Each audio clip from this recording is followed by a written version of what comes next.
Sat Shri Akal everyone, this is Manpreet Kaur over here. My warm greetings to all the people who are listening to my voice today. I want to congratulate all of you for taking up this 10-day challenge, for changing the course of your life. I'm really humbled and grateful that you have also given me a lending ear, and I am able to actually do what I am doing for my sole purpose. So in a way, we are all interrelated. Nothing is coincidental. Nothing happens on its own. Today, if you are here, it is also an answer to your prayers or your questions to the universe about how you can change your life. So today, I want you to take a few minutes and just affirm, I am doing the best I can. Just take a deep breath in and release it. Just affirm it. Let every cell in your body know that you're completely relaxed. You are doing the best you can. Take off the stress from all thoughts, from all the pains, from the miseries in your life. And even if we have everything in our life, that little voice inside of us which tells us that we need more. What is all that we need? What is that compelling power in us to take us further in life? Today, I will shed some light on some of those points. So, for the coming moments, I just want you to be fully tuned in. Leave aside everything which is going on in your life, because you deserve. You deserve to be happy. You deserve to be calm. You deserve to have a soulful experience. Today, I'll be talking about who am I? Have you ever thought about it? Who really are we? Take a second and think about it. Are we just human beings? Just a body with different attributes, a personality, a character? But if you go and see with a powerful microscope and see that your skin, this body we talk about, is made up of cells, trillions of cells. Look a little bit deeper and you'll find out you're made up of even more trillions of atoms. These atoms, if looked further, are basically made up of energy. So what are we? Just energy. Human beings are the most complex structure of energy in existence. But this energy, if we go back to time, the Big Bang Theory, where did it all start from? Just from energy. That undifferentiated piece of energy which created the Big Bang manifested in many forms. And these forms could be the mountains, the rivers, the butterflies, the organisms, the animals, and human beings. Everything is just energy, just the consciousness. Despite being in different forms, we human beings are the only consciousness with intelligence. And maybe this intelligence is the root cause of our suffering. Now you would like to say, how can intelligence lead to suffering? Because our mind, our intelligence, is the most important and most usable tool for us to actually change the course of our lives, to make it into something better. But it is the only thing we have no control over. So this is the root cause where we lead to the suffering of mankind, by different thoughts like jealousy, guilt, stress, anxiety. Isn't it so? If you close your eyes for a moment and I tell you, think about your coming birthday and think about the birthday that is gone. Just take a moment and think about it.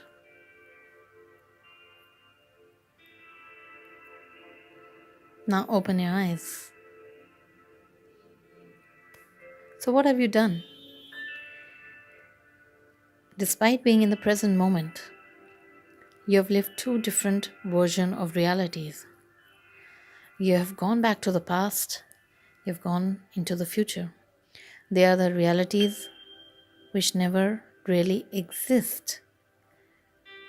And you have done that with the power of your mind, the power of your thoughts. Einstein said, time and space are modes by which we think, are not the conditions in which we live. So, isn't he so true in saying that? These are only what we are perceiving. The past is what we are perceiving, the future is what we are perceiving. And so is the now. These powerful thoughts and our perception are creating our everyday reality, the reality we are living in. But we somehow tend to move or deviate from the actual purpose of our consciousness. If I told you that we are not human beings who are being conscious, actually we are consciousness having a human being experience. We have been temporarily formed into human beings and we are having a manifestation in this physical body for some period of time. Even after death, what will remain? And before we came to this world, before our birth, what was there? Just our consciousness. That same pervading energy which was there, is here, and will always remain here. We are just pure, universal love energy. That is all. Our main work is to actually realize the oneness there is. There's no separateness. We are all but one. We are the same energy of the divine with the different branches of Him.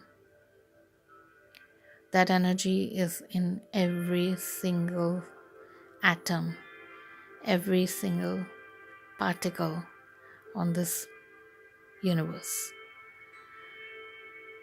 The reason for feeling of separateness is again our perception. These thoughts are the root cause behind which all the suffering has started. If we actually sit down into meditation, the only way to return back to our oneness, because our ego or our thoughts, they can be diluted. We will come down to who we really are. If you pull out the attention to the thoughts we are giving, to the perceptions we have kept, we notice ourselves noticing these thoughts. There's nothing left to perceive. Coming to that point of nothingness or zero, that is a point where I am remains. Our identity is beyond perception. It cannot be perceived. It can only be experienced. And that is what we are doing. We never have to notice who we really are. We have to just be. We have to be the love, the energy that has been put over here with an infinite intelligence in our consciousness, in a human experience. And that can come from realizing that we are all just a part of God. But how can we deal with the separateness? We can see it as God's expression in varying forms. A wave in an ocean may seem to be separate, but is it really separate? Isn't it just the ocean? If you do meditation regularly, it has been proved scientifically that it changes the structure of the brain. And there we feel complete, we feel whole, we feel interconnected. We start seeing the entire world as our own body. We see the suffering of others. And this pure love, which arises with our connection to the oneness, then we are ready to help others. This is a pure love. As Buckminster Fuller said, everything we see is inside our own minds.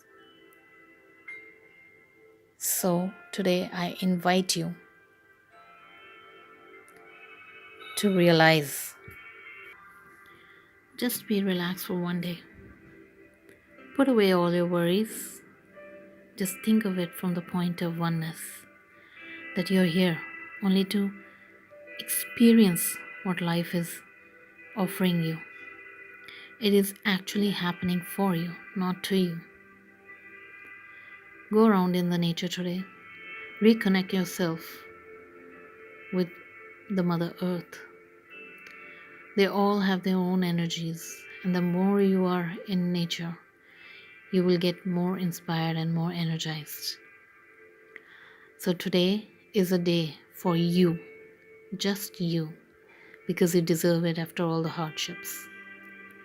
Today, nothing should affect you because you know this is all temporary. We can make our life, and I'll give you all the tools in the coming days. But today, just celebrate you because you deserve to be happy. Throughout the day, I would like you, as a home task, to affirm the following: I am an extension of soul energy. I am always connected with my higher self, and my soul is calm. I am an extension of soul energy.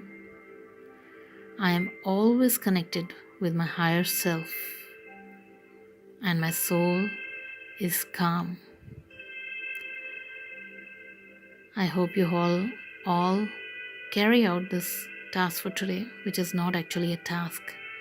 It is a way of raising your vibration, bringing you back to oneness, to where we all will go back to, making you realize your happiness is much more than what you can actually perceive. Today, take out this time for yourself and let me know what experiences you had just by letting go. And let me know in the comments down below how you can inspire others by telling them your success stories. Tomorrow I shall meet you with the second day and provide you with the tools which will take you further on your course of spirituality. Thank you. Have a blessed day ahead. This is Manpreet Kaur from manpreetkaur.com. Bye.